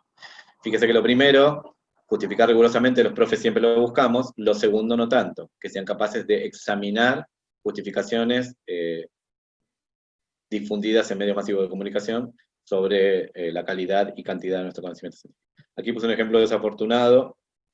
Lucía Méndez, una famosa actriz de telenovelas mexicana, gloria de la televisión venida a menos, tuvo la fortuna idea de promover en redes sociales las gárgolas con bicarbonato como remedio para la COVID-19. Bueno, hicieron picadillo de carne, paté de foie con ella, por lo pseudocientífico y cutre de su recomendación. Bueno, aquí parece que es más biología, pero en realidad también hay física, ¿no? Porque estos modelos de detersión, de que algo así como que el bicarbonato raspa y deterge las superficies y desengancha el virus, estos son de un nivel de burdez muy importante. Desconocen los tamaños relativos de estas cosas, y además la naturaleza misma de los virus integrados a las células usando la maquinaria celular, no como verdes en solves colgados con ganchos de la garganta. Por último, el tercer y último valor para la física que quiero destacar hoy es que estos modos de pensamiento físico ayudan a ver a los científicos y científicas como humanos, a los físicos y físicas, como los que vimos hoy, que hubo bastantes, involucrados en procesos similares a los de la vida cotidiana, estos chismográficos, arqueológicos, reconstructivos, detectivescos, ¿no? Por tanto, recupero la figura de detectiva, la física detectiva, pero no con este grado de ingenuidad de que solo busca pistas con la lupa gruesa, sino más de este estilo. Proactiva, interventora, narrativa, formadora de estados de cosas, inventadora de posibilidades, y sabuesa que muerde la presa y no la suelta hasta que tiene evidencias en favor de su hipótesis o las descarta totalmente. Y más aún que este estilo detectiva, prefiero esta, la señorita Marple de Agatha Christie, no solo por el cariño que le tengo a la escritora, sino porque esta es una persona mucho más humana aún, ¿no? Metereta, chismosa, sabedora de sus propios defectos y limitaciones, señora de su pueblo, narradora de historias, profundamente humana. Así que me gustan más las físicas de este estilo. Con todo ello, entonces me despido, dejo esta parte porque ahora vienen las preguntas, agradeciendo muchísimo la invitación y la presencia de ustedes del otro lado en el canal de YouTube. ¿Sí? Muchísimas gracias a todas y a todos. Gracias a vos, Agustín. Realmente, bueno, impecable la exposición y el tema. Muchas gracias. No sé, Luis, ¿estás ahí? Sí, sí, estoy acá, sí, sí. ¿Tenés Vale. alguna pregunta? En este momento estaba pensando a ver qué preguntarle, pero porque para colmo el tema se lo elegí yo. Está Le bien. dije, Y bueno, sí, sí, para colmo le dije, me gustaría que hablaras de esto, Agustín.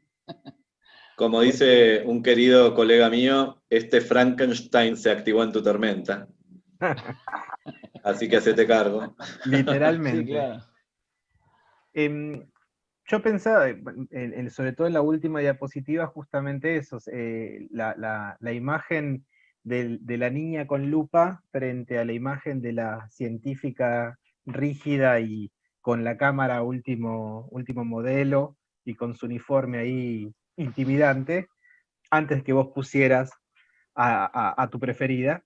Em, entonces estaba pensando qué tanto la tecnología eh, te influye no en el modo del pensamiento físico, sino en los procesos o Sí, en la calidad del pensamiento físico. sí. Es súper interesante la pregunta, pero yo creo que una respuesta bella es unirla con la conferencia anterior. Porque me parece que nosotros podemos tener siempre una idea de que hay un progreso lineal de la tecnología bastante independiente de la física. Dependiente en un sentido spin-off, porque tiene que ver con principios físicos, pero independiente de la historia de la construcción de las ideas, cuando en realidad es al revés en general, ¿no? Es que todos esos artefactos en sus versiones antiguas que presentó Diego, todos fueron creados para esos fenómenos físicos. No solo para investigarlos, para crearlos, para formularlos, para encorsetarlos, para dirigirlos, para enclaustrarlos. El trabajo con rayos es un clásico del siglo, mediados del siglo XIX, ¿no? Los rayos verdaderos, después a rayos falsos. Hubo hasta experimentos, que recordarás, de especies de jaulas de Faraday, donde se metía gente y esperaba el rayo y le pasaba de todo, ¿no? Entonces, realmente todos esos instrumentos no es que aparecen, no es que la chica tiene la cámara, ¿sí? La forénsica, y entonces va a ver. En realidad inventan la cámara para ver, para fabricar el fenómeno. Eso es lo grandioso de las tecnologías en física. Que realmente estamos inventando los instrumentos a medida que construimos y dominamos los fenómenos. Por eso el círculo este de averiguar, intervenir, bucleado de forma de cual no podés salir, ¿no? Fíjate que Zeiss, que es una marca óptica famosa, ¿no? De muchos instrumentos que compramos, Zeiss era una familia alemana de luthiers del vidrio, ¿no? De fabricantes de vidrio de buena calidad, que le hacían los instrumentos a los físicos de la época, fines del siglo XVIII, principio del XIX. Así que realmente no es que había una tienda de artefactos ópticos y el físico iba y los compraba. Trabajaba codo a codo con estas personas que eran sus colaboradores y les decía qué tenían que armar. Así que mucho de la óptica del siglo XIX es fabricada para físicos y por físicos. Entonces no es que tenemos la cámara separada. Bueno, en este caso es muy burdo, es evidente que ella tiene una cámara separada de ella, pero después en la serie vos ves que le ponen un montón de cachirulos y artefactos, ¿sí? De cachureos y artefactos a la cámara cuando lo van necesitando. Fíjate que en Estados Unidos tiene todo el glamour, hay un montón de cosas con los dedos con las que nos sentimos identificados en Argentina. Usan, no sé, gelatina, rouge, ¿sí? Lápiz labial, cosas desopilantes para poder simular, por ejemplo, densidad de los cuerpos, impacto de la bala, chorreo de sangre, realmente muy con los dedos. Entonces, ellos están fabricando la tecnología a medida que la necesitan. Buenísimo. Otra pregunta que salió en el chat es, ¿cómo salimos de los modelos cómodos y costumbristas de la física? Bueno, es que en realidad no creo que necesitemos salir de los modelos de la física. Lo que necesitamos salir es de los modelos de la enseñanza de la física. Porque los modelos de la física, cuando están aplicados a un mundo apasionante, tienen toda la gracia. No son caducos. Aterrizo con algo bien concreto. Hubo debates a partir de los años 80 del siglo pasado sobre si dar por muerta la mecánica de Newton, digamos, de la escuela. Se entiende que da mucha dificultad, que es un plomo, que los chicos la odian, y que en realidad tampoco da mucha cuenta del mundo, porque en un mundo relativista y cuántico y espectacular y ingenieril y tecnológico, es bastante acotado el uso de la mecánica newtoniana como la enseñamos. Realmente no sé si el argumento es quitarla. Yo creo que hay que investirla de nuevo sentido, buscando los contextos que le dieron surgimiento y después viendo si se actualizan esos contextos. Entonces, los intentos que hubo en el último cuarto del siglo pasado de, por ejemplo, hablar de la física de los dibujos animados, la física de los videojuegos, la física del deporte, del fútbol, la física de los autos de carrera, la física espacial. Son esos intentos de volver a colocar, de recentrar. Entonces, no sé si tenemos que abandonar los modelos. Realmente la mecánica newtoniana es una belleza. Me parece que lo equivocado son los epítomes, los ejemplos paradigmáticos que damos. Si en el siglo XXI todavía insistimos con la mosca que se mueve por el segundero del Big Bang, componga los dos movimientos y diga el movimiento resultante, ahí es donde la gente se queda horrorizada. Porque nunca vio moscas en el Big Bang y no le importa un carajo. Entonces, me parece que es el recentramiento en los epítomes, los ejemplos paradigmáticos, no tanto la caducidad de los modelos. Sí entiendo esta idea que dijo la profesora o el profesor de que son cómodos, porque el modelo ya viene con su ejemplo paradigmático y esa dupla es la que no rompemos, y esa es de mínima energía, ¿no? Sale como piña, va como tubo, ¿no? Le doy al encuentro del tren marplatense, que se encuentra con el que salió de Buenos Aires, y cha, usa las ecuaciones horarias. Recentrar cuesta, pero bueno, ¿cómo se hace? Con inventiva y creatividad, buscando libros nuevos y distintos, material en la web, y también uno haciendo una especie de introspección, viendo dónde son las esferas del accionar humano que parecen mecánicas, que parecen mecanoclásicas. Por ejemplo, una colega mía, Digna Couso, propone la educación vial como un nuevo contexto para la mecánica clásica. Interesante. Se pueden empezar a bucear en un montón de ejemplos en función de eso. Pero está bien, esa es la idea, resignificar ciertos contextos para poder, a su vez, resignificar el contenido. Sí. No se escucha nada, Leo. A ver. Te escuchó bajito, pero la idea es esa, vos decís resignificar, quizás es ni siquiera resignificar, recentrar, ¿no? Volver a centrar para resignificar el contenido, para dar nueva vida al contenido, sí. ¿Ahora mejor? Sí, ahora un poco mejor. Bueno, yo no escucho nada. Un poco menos Te peor. iba a comentar Sí. lo siguiente. Es más fácil casi trabajar con el pensamiento detectivesco con los más chicos, ¿o no? Yo creo que con todo el mundo es fácil y es lindo, no solo fácil, porque realmente el éxito que tienen todas estas series entre los adolescentes y jóvenes habla de que apelan a lo humano del hurgar, del averiguar, del descular. Y entonces me parece que son una mina de oro que no tenemos que desaprovechar. Yo entiendo lo que decís de trabajarlo con los chicos, porque está esta idea de la detectiva y del seguimiento de huellas, pero esta es una forma de implementarlo en primaria, pero después te puedes encontrar formas en secundaria y en universidad. No tenés que perder el mismo ejemplo. Quizás, si tu pregunta tiene que ver con que los chicos son más abiertos a esta recentración, a esta nueva significación, puede que sí. Están menos contaminados por la física escolar y están más proclives a que uno les diga, bueno, no, déjense de pensar física, ahora pensemos en la señorita Marple o en alguien que está escuchando tras las puertas lo que no debe oír, ¿no? Sí, sí. Que es así, es verdad. Claro, yo te comentaba porque a partir de trabajarlo en la escuela secundaria y después en el profesorado, el ir para atrás, Sí. la verdad que es evidente que se desarrollan muchísimas más ideas de cómo llegar, digamos, a probar, ¿sí? A buscar evidencia, ¿sí? Y la verdad que es mucho más rico y todos los años nos sorprendemos, bueno, salvo que no lo pudimos hacer, pero nos sorprendemos de las ideas que surgen de los estudiantes, digamos. Y te estamos hablando de ejemplos sencillos, ¿sí? Hablando, por ejemplo, del plano inclinado de Galileo. Decirle, mirá, tenés que demostrar que esto está acelerado. No porque lo ves, sino que lo podés probar. ¿Cómo lo probás? Y se les ocurren cosas muy interesantes, digamos. Y eso como también la ley de Stock por la caída de los cuerpos y la dependencia. Es decir, decirle que esto depende y tener que mostrarlo, se les ocurren muchas más cosas que las que se nos ocurren a nosotros. Claro. Es más, a veces tenés que pensar a ver si realmente lo que están diciendo es válido o no, digamos. Sí.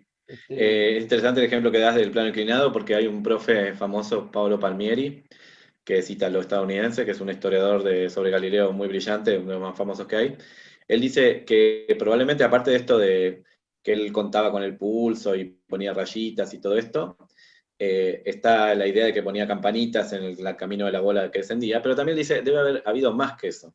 Probablemente debido al finísimo oído de Galileo, que venía de una familia de músicos, su papá era compositor de ópera de los primeros que hubo, Sí, sí. él usaba hasta el tono de la rodadura de la esfera, que el tono se va poniendo más agudo conforme la bola rueda más rápido hacia abajo. Entonces, esa subida así, exponencial en el tono, para dar la indicación de esa subida exponencial en la velocidad. O sea, imagínate lo brillante de los mecanismos. Eso es importante porque cuando vos fomentás esta diversidad de entradas, permitís que los pibes no se queden trabados con que el experimento demuestra. El experimento es solo una forma de acceder y además no demuestra. Da razones en favor de. Entonces, si vos mostrás que el propísimo Galileo, inventor de esto, usaba experimentos mentales, analogías, dibujitos y música, estás mostrando que no es solo experimentar ahí con el Photogate y la cinta métrica y la planilla de Excel, ¿no? Sino realmente una entrada diversa a, como decís vos, probar que efectivamente está acelerado. Mostrarme sin lugar a dudas a mí, convencerme de que está acelerado. Claro. Que parece una pregunta sonsa, digamos. Que por supuesto la primera intuición de los pibes es decir, porque lo veo, si lo dejo suelto y después viene con velocidad, bueno, el tema de tener que probarlo.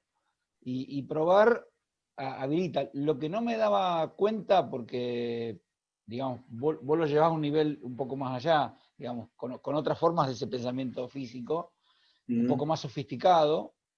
Estaba tratando de pensar algunos ejemplos, digamos, más físicos como para confrontarte, pero por eso le decía a Leo que estaba pensando a ver qué ejemplo se me ocurría, digamos, más físico, porque vos diste unos buenos ejemplos, pero digamos que son de biología, y trataba tratando de pensar a ver qué. Sí, igual los ejemplos no son de biología, son de física en la biología y de física en la Digo, química. Realmente fueron hechos por físicos y con pensamiento físico total. Sí, para que el ejemplo sea de físico en la física, tenemos que usar prácticamente electromagnetismo del siglo XIX, como hizo Diego. Yo, de hecho, di ejemplos porque di ejemplos de óptica del siglo XIX. Brocken-Gespenst y luces de Marfa, o Fata Morgana, son clásicos del siglo XIX. Así que eso es física pura y dura y de la buena, ¿sí? Como dicen los chicos. Pero quizás sí, hay que mostrar otros ejemplos, quizás termodinámica o física moderna. También, bueno, hablé un poquito del átomo de Rutherford, que es física para físicos. Pero sí, quizás desarrollar completo un ejemplo. Tomar algunos del electromagnetismo, que están buenos, y desarrollarlo paso a paso. claro. Pero bueno. Leo, De hecho, ¿tenés algo si me del chat? permitís... Porque yo no lo estoy viendo. ¿Hay Sí, sí, gente en el chat? Sí, pero pregunta. sí, termina, Agustín. No, iba a decir que alguien preguntó por esta cuestión de la ley de Gauss y Coulomb con exponente 2. Bueno, ese es muy bueno para desarrollar, porque no es la ley de Gauss, es la forma gaussiana de mirar la fuerza. La ley de Gauss es solo un spin-off, es un lema. La mirada gaussiana sobre la fuerza, que era matemático y físico al mismo tiempo, porque no había esas dos profesiones separadas, es esta de que las líneas de campo se abren como los dedos de la mano. ¿Sí? Entonces quiere decir que conforme me alejo, por cada unidad de superficie pasan menos líneas de campo. Entonces eso está trabado con el exponente 2, como bien dijo la persona que preguntó. Es indisoluble. Si el campo es gaussiano, entonces el exponente es 2, y no hay forma de destrabar eso. Hay una pregunta que es, que creo que ya estuviste contestando, pero igual te la hago por una cuestión de educación. Es si te pudieras explayar sobre cómo podríamos intentar enseñar estos modos de pensar. Bueno, Expláyate. hago un chivo sobre una actividad que hago yo. Una de las primeras actividades que hago, yo hace mucho que no doy clase a chicos de secundaria, aunque tengo un taller para chicos de secundaria en la facultad, pero no es muy clase, es bastante distinta la dinámica. Así que estamos hablando ahora de chicos de 19-20 que van a ser profesores, ¿no? La primera actividad que hacemos en esta línea es averiguar la edad de Chiquita Legrand, proponer un método sensato para datar a Chiquita Legrand, que es un análogo de método científico, de la diapositiva esa que puse de soluciones inventivas y creativas, modos rigurosos, puesta a prueba. Realmente da de sí muchísimo, a la gente le encanta la actividad, porque te permite cotejar cada una de las cosas que digo ahí sobre el pensamiento científico. Un ejemplo que el científico no tiene nada, es puramente chismográfico, ¿no? Entonces, en la diversidad de modos y en la correlación entre los modos es que aprendemos. Si yo uso un modo puramente científico-natural, que casi no hay, muchos chicos dicen que usar el carbono 14, ¿no? Claro. El carbono 14 no me sirve. Primero porque está viva y segundo porque el carbono 14 lo que te permite ver es cuánto tiempo hace que se murió, no cuántos años tenía cuando se murió. Es una confusión muy común. Entonces, el método biológico puro y duro tiene que ver con mezclas racémicas, ¿sí? Con unas propiedades químicas. Se saca dentina del diente y se mira ahí un ácido y la mezcla racémica de las dos versiones L y R de ese ácido. Es un método bastante burdo, con un error de año y medio, una cosa así, ¿sí? Es el único método físico-químico-biológico duro. Los demás tienen que ser todos métodos de las ciencias sociales. Claro. Mirarle el documento, calcular con generaciones, ver las películas, preguntar a conocidos, informantes clave y un largo etcétera, ¿no? Entonces, en la combinación de métodos uno va viendo la cuestión del pensamiento creativo y divergente, la cuestión del control y el rigor, la cuestión del cruce de los resultados, la cuestión de la estimación de los errores, ¿sí? Y la cuestión de los modelos que tengo debajo. Todos los ingredientes están. Como dijo Luis, a veces la dificultad es saltar de ahí a física pura y dura, pero bueno, eso lo hacemos de a poco y con paciencia, mostrando que ese es un análogo bastante bien armado de un pensamiento físico. Así que esa sería la forma, a través de explorar. Si querés, la respuesta más cerradita es, la forma es la misma que yo mostré en la conferencia. Voy escalando del pensamiento chismográfico al físico, pasando por el forénsico, el detectivesco, el reconstructivo, el arqueológico, ¿sí?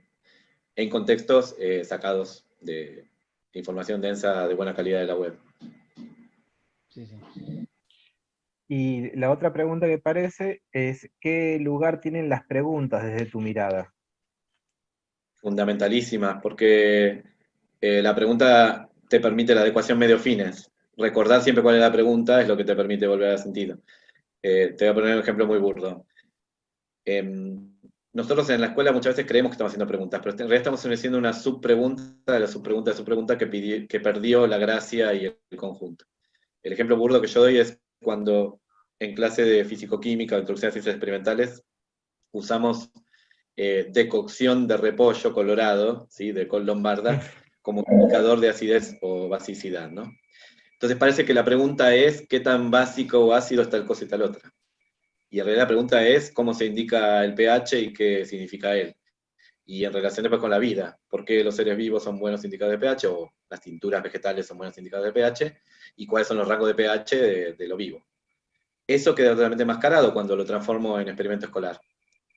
Queda reducido a cómo tengo que hervir el repollo, cómo tengo que colar el líquido, cómo lo voy a usar, qué precauciones voy a tener, qué voy a sumergir, cómo voy a tablear o tabular los distintos alimentos de la casa según su pH. Bueno, el árbol te ocultó el bosque. Entonces, para mí las preguntas son centrales porque reencauzan, porque organizan, porque arquitecturan. ¿Qué se estaba preguntando esta gente? La gente del Glockengespenst lo que estaba preguntando es cómo generar ilusiones ópticas masivas para ganar plata. Eran los fenómenos del circo de la primera mitad del siglo XIX. Los gabinetes ópticos, ¿sí? Del cual viene la cámara oscura y otros tantos artefactos. Eran para divertir y para ganar plata. Eran circos o ferias donde se hacían monigotes ópticos para forma de entretención antes del cine. O sea que ahí ves cuál es la pregunta. La pregunta es la manipulación de la luz con fines comerciales. Vos podés preguntar, por ejemplo, por Alacén, ¿no? ¿Te acuerdas del famoso Alacén? Sí. Sabio medieval islamista. ¿Por qué tanto morbo con la luz? Porque no tenía nada para hacer y entonces se puso a mirar con las lupas. Bueno, seguramente el morbo por la luz le venía por su religión, porque era importante en las mezquitas saber iluminar, en el interior de las mezquitas, y también por su condición de norteafricano, porque vivía en desiertos y otras superficies planas y calientes donde había muchos espejismos. Entonces realmente esa óptica, ese desarrollo óptico del Islam, tiene todo que ver con ser nómade en el desierto o rezar en las mezquitas, todo que ver. Cuando le quitamos esos elementos, ¿qué gracia tiene? Es solo enumerar que sabían que la luz era recta, que no era recta, que daba chanfle, que dejaba chanfle, como si fuesen verdades reveladas, ¿no? Que yo voy por el mundo y tropiezo con la ley de Snell, me doy de bruces contra la ley de Ørsted y así, ¿no? En lugar de esta mirada proactiva de tratar de escular el mundo con intención. Claro, que capaz que es eso, o sea, uno piensa como que ya analizando algo se va a ir encontrando, con el título inclusive, Ley de Snell, ¿sí? Justamente, y se pierde quizás el gusto por la pregunta y la repregunta. Una pregunta que apareció por acá es, Si hay alguna postura sobre la influencia del pensamiento computacional en la búsqueda del conocimiento. Ah, no es mi campo, pero sí que sé que hay muchísimo escrito últimamente. Para mí, según lo que yo entiendo de estos autores concuerdo con ellos, realmente el pensamiento computacional o Big Data, digamos, el pensamiento sobre datos e información, ha cambiado la forma de hacer física, química y biología. No es un vehículo para, realmente ha transformado profundamente la física, química, biología y otras ciencias naturales, geología, ciencias de la atmósfera, etc. Entonces eso está por verse y está todavía muy en pañales en didáctica, como el trabajo con datos e información. Lo que nosotros tenemos hasta ahora en didáctica se llama literacidad crítica, que es la idea de generar a los estudiantes una postura crítica sobre la información circulante, que tiene una pata muy chiquitita en Big Data, ¿no? Entonces usamos estos memes famosos de correlación entre la venta de mantequilla de maní y los divorcios en Iowa, para mostrar que correlación no es causación, ¿no? Entonces son aproximaciones muy tímidas, pero realmente de esto hay muchísimo más todavía y no sabemos nada. Las ciencias naturales están recontra transformadas por información y datos, por las tecnologías de trabajo de la información y los datos, y eso en didáctica todavía no hay nada. Y la última pregunta que tengo yo acá es si tu experiencia actual con el secundario tiene que ver con la práctica, o sea, con esto que, más allá del taller o de los encuentros que vos tenés con el grupo de chicos que quieren ser profesores, eh, ¿tiene que ver con la práctica docente, en tu nexo ahora con la escuela media? Mi nexo con la escuela media, exactamente como preguntan ahí, es a través del practicum, la residencia docente que tienen mis estudiantes. Observaciones de clase y prácticas en escuelas. Yo ya no doy física en secundaria hace muchísimo tiempo. Esa fue la última pregunta del chat. Luis, ¿vos tenés alguna más? No, no. Ahora no se me Entonces, ocurre, digamos. yo una cuestión chismográfica, Sí. Agustín.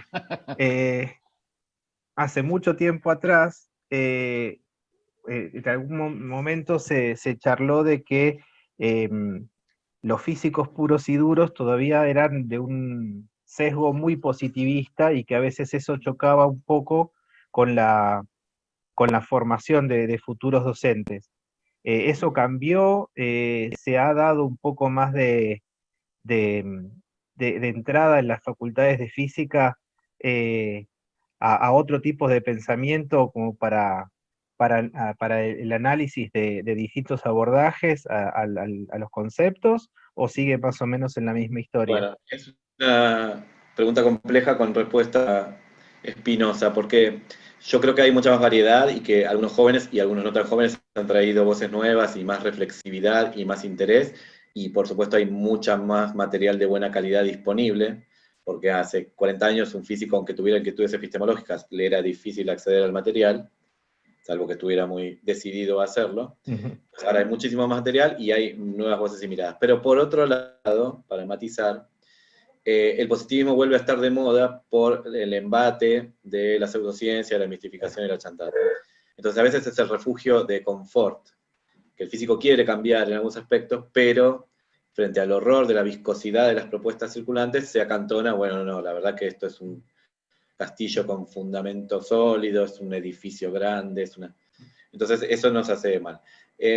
Para mí lo más nuevo desde aquella conversación que vos nombras a hoy, más que los físicos estén muy cambiados, es que hay profesorados de física y otras disciplinas en universidad y en instituto superior, en donde las materias de física son para el profesorado, ya pensadas en clave didáctica, que no les quita ni rigor ni profundidad, pero sí las mira con la lente de la epistemología e historia de la didáctica.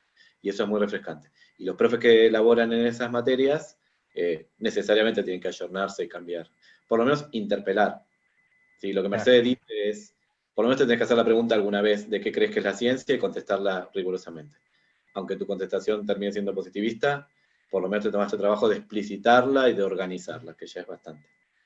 Entonces sí creo que hay cambios, pero creo que vivimos en tiempo de peligro donde esos cambios pueden volver atrás porque es nuestro santuario seguro el positivismo, Claro. en tiempos de modernidad líquida tan cutre. Lo que pasa es que, bueno, muchos físicos no saben que hay una tercera vía súper potente. Realmente no hace falta ser relativista, ni chantológico, ni descreído, y al mismo tiempo entender que el positivismo es rancio y anticuado y no es una forma satisfactoria de reconstruir la ciencia. Esa tercera vía, bueno, hay que ir a aprenderla, como todo. Hay que ir a cursos o leer libros o ponerte en contacto con expertos. De los árboles no cae. De no caer. Bueno, muchas Mirá, te gracias. cuento muy rápidamente, el año pasado se discutió, el año pasado y el anteaño se discutió el nuevo diseño curricular en Chubut. Nosotros Sí. fuimos a trabajar con distintos institutos y una de las discusiones era si formábamos físicos o profesores de física. Fue dificilísimo hacerles entender que formamos profesores. Sí, No formamos físicos, formamos profesores. sí, O sea que esa discusión todavía está latente, ¿eh? No está sí, agotada, digamos. En los profesorados se siguen discutiendo esas cosas. sí, lamentablemente. Nosotros para CUSEM, para el Consejo Universitario de Ciencias Exactas y Naturales, trabajamos con los diseños del futuro de la formación del profesorado y realmente era en esa línea de que estamos formando profesores y la física es para profesores, aceptando que eso no significa que sea bastardeada No, o seguro. pero que es ya con la clave esta de la mirada didáctica, epistemológica e histórica. Es una física distinta a la de los físicos. Y por supuesto menos también, no lo reconocemos, hay mucha menos materia de física en la carrera de profesor que de licenciatura, no voy a decir que no.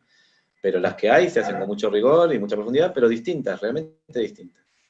Sí, sí. Para otra finalidad, para profesionalizar Sí, profesorado. sí. Eso. Sí, porque si no vamos a seguir rescatando a estudiantes de vez en cuando, amenazando para que se anoten, digamos, porque si no, estamos echando a los estudiantes de los profesorados, Sí, sí. lamentablemente. Bueno, Agustín, lo único que me queda es agradecerte Gracias. profundamente que hayas, nos hayas abierto la cabeza como cada vez que te vemos. Muchas gracias.